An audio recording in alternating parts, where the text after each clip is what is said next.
I managed to find the tactical vest online, and it was relatively easy to find it. I also found a machete that I plan to use in the attack, and I did plan to commit that on the anniversary of the Christchurch attacks in March. I was convinced that I had to do something.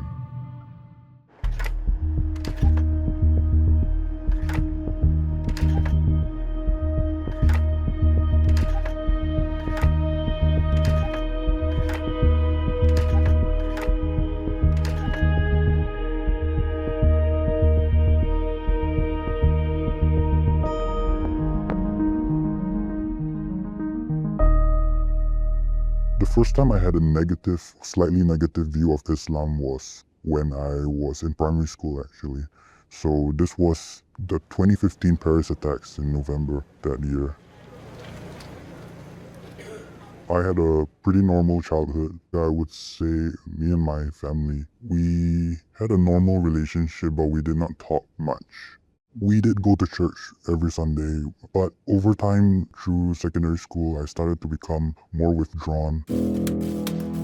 Prior to the circuit breaker, I was going through a rough patch in my life, and the circuit breaker sort of made it even more difficult for me because one of my coping methods was to play basketball with my friends, and I couldn't even leave the house for most things. So in the end, I had to mostly rely on going online to cope.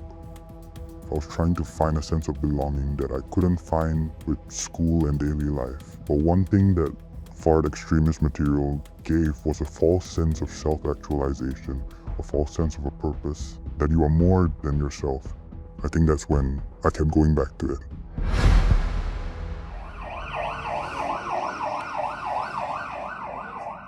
I came across the Christchurch livestream video, and eventually I came across Brenton Tarrant's manifesto, The Great Replacement. My personal adaptation of The Great Replacement, I saw that as because the Muslims birth rates in Singapore were relatively more than the Christian population or other races and religious groups, I felt that one day the Muslims might surpass that, becoming the majority, and that would lead to a future where the Muslims would end up imposing Sharia on masses, including non-Muslims. My view of Sharia prior to the detention was the false and more extreme interpretation of the Sharia law, and the one that was used by terrorist groups such as ISIS, the subjugation of women, and the invoking of takfir on non-believers. And after the Nice attack in October 2020, that was sort of the final straw. And that's when I was convinced that I had to do something. It was quite chilling. He told them, ISD, that he saw only two outcomes for his plans.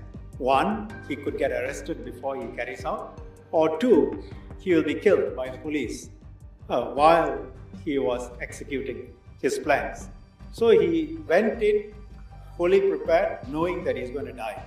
I managed to find the tactical vest online. I also found a machete that I planned to use in the attack. I felt that by planning the attack and attacking Muslims would not only send a message, which was that the Muslims were going to replace us, but also that it would raise awareness to the issue and to the manifesto, The Great Replacement. And I did plan to commit that on the anniversary of the Christchurch attacks in March. When I was detained, I was shocked in that they managed to intercept me so early on. I was expecting it to be later. My name is Ustaz Dr. Muhammad Mubarak. I've been with the Religious Rehabilitation Group since 2008. I'm involved in the tutoring, mentoring, and so counseling of mostly youth cases. So my name is Reverend Dr. Joachim Lee. So I've been working with the rehab for the past three years plus. In total, I saw him about for 3 years. Obviously, when you first meet him, in his eyes, I represent authority. I represent the same people that put him inside. So when that happens, his first response like, "Are you sure you're with me or for me?" What changed was when he saw the human side of our interaction, that I wasn't here to represent authority, but I was here because I want to work and be with another human being. So that sort of melted his resistance. And the first 1 year was literally he was sharing in terms of his adjustment, his struggles, and the fact that someone could listen and not make judgments and just hear him out. I think that really gave him that opportunity to really see something is different and for him to be more open to his own recovery. The weekly sessions that I had with Dylan for I think 2 years, so that 2 years of tutoring is also building back his self-confidence, right, in order for him to be able to reintegrate back into society. The focus was academic, but of course our conversations went beyond academic. And knowing that me myself being a Muslim and also and Asad is a religious teacher and also a school teacher, okay, that is where he also uses that time in order to check his misunderstanding about Islam, about his experience that he had in school with his friends. And we have the privilege to meet with youth. Please be aware of their emotions. That is very important. So they are not evil to go out there and seek these ideologies. No, they are not. Right? Circumstances push them towards them. The turning point during my rehabilitation was the joint religious counseling hosted by Ustaz Rijal and Pastor Joachim. That was when I was able to clarify a lot of my doubts that I had with Islam and Islamic teachings.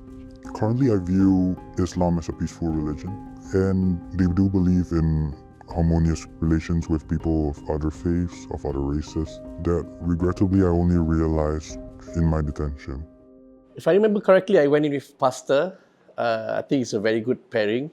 The questions that he asked about Islam, it's a valid concern coming from Dylan. So I would say there's so much similarity between Islam and Christianity in terms of the fundamentals. So I think from that angle, I would come in and say that there are some few bad apples in certain segments of the community.